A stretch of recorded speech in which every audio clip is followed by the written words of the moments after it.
पंढरपूर करकम रोडवरती हिरव्यागार वनराईनं रंगलेल्या आणि निसर्गाच्या सानिध्यात प्रसन्न वातावरणात खवय्यांच्या सेवेसाठी सदैव तत्पर असलेलं हॉटेल उत्तम स्मृती भोसले उद्योग समूहाच्या संकल्पनेतून साकारण्यात आलेल्या आणि अल्पावधीतच लोकप्रिय झालेलं हॉटेल उत्तम स्मृती आम्ही देतो शुद्ध शाकाहारी आणि मांसाहारी जेवणाची उत्तम सोय।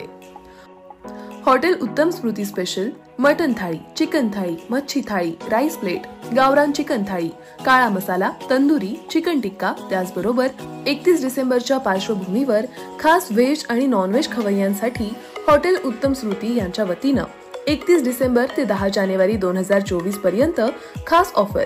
यामध्ये स्पेशल चिकन 65 फक्त 100 रुपये आणि चिकन थाळी फक्त 100 रुपये, तसंच वाढदिवस, अॅनिव्हर्सरी व इतर पार्टीसाठी स्वतंत्र अशा हॉलची सुविधा उपलब्ध। चला तर मग नववर्षाच्या स्वागतासाठी एक वेळ हॉटेल स्मृतीला भेट देऊया। आमचा पत्ता पंढरपूर करकम रोड, शंकरनगर, करकम। संपर्क 7700909999।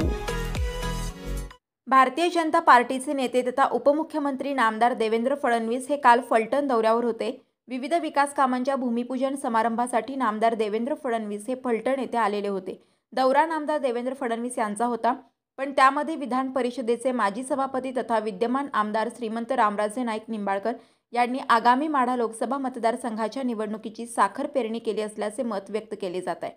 काळज येथे नीरा देवधर कालव्याच्या भूमिपूजन समारंभासाठी उपमुख्यमंत्री नामदार देवेंद्र फडणवीस हे दाखल झाल्यानंतर श्रीमंत रामराजे नाईक निंबाळकर यांनी काळज येथे जाऊन नामदार फडणवीस यांची भेट घेत फलटणचे आराध्य दैवत असलेल्या प्रभू श्रीराम मंदिरामध्ये येण्याचे निमंत्रण दिले व नामदार देवेंद्र फडणवीस यांनी सुद्धा ते मान्य करत काळज येथील कार्यक्रम झाल्यानंतर श्रीमंत रामराजे नाईक निंबाळकर यांच्या विनंतीला मान देऊन फलटण येथील श्रीराम मंदिरामध्ये ते आले।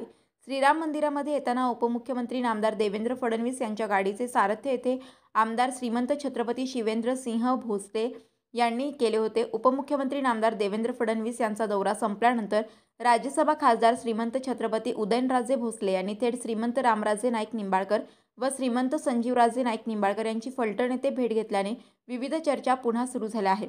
आगामी लोकसभा निवडणुकीसाठी सातारा लोकसभा मतदारसंघामधून श्रीमंत छत्रपती उदयनराजे भोसले हे प्रबळ दावेदार आहेत, परंतु राज्यामध्ये झालेल्या महायुतीमुळे सातारा लोकसभा मतदारसंघ हा राष्ट्रवादी काँग्रेस पार्टी अजित पवार गटकडे आहे। सातारा लोकसभा निवडणूक संपूर्ण ताकदीने लढवणार असल्याचे उपमुख्यमंत्री नामदार अजितदादा पवार यांनी कर्जत येथे झालेल्या कार्यक्रमात जाहीर केले होते। या सर्व गोष्टींचा विचार करता सातारा लोकसभा मतदारसंघ हा भारतीय जनता पार्टीकडे व माढा लोकसभा मतदारसंघ हा राष्ट्रवादी काँग्रेस पार्टी अजित पवार गटकडे येणार का, अशा चर्चा सातारा व माढा लोकसभा मतदारसंघात सुरू झाल्या आहेत। विधान परिषदेचे माजी सभापती तथा विद्यमान आमदार श्रीमंत रामराजे नाईक निंबाळकर यांनी गत काही दिवसांपूर्वी अकलूज येथे जाऊन माजी उपमुख्यमंत्री विजयसिंह मोहिते पाटील यांची भेट घेतली होती। त्यानंतर काल आमदार रणजितसिंह मोहिते पाटील आणि श्रीमंत रामराजे नाईक निंबाळकर व श्रीमंत रघुनाथराजे नाईक निंबाळकर यांची भेट घेत आगामी माढा लोकसभा निवडणुकीच्या दृष्टीने सूचक असा इशारा दिला असल्याची चर्चा राजकीय वर्तुळात सुरू झाली आहे।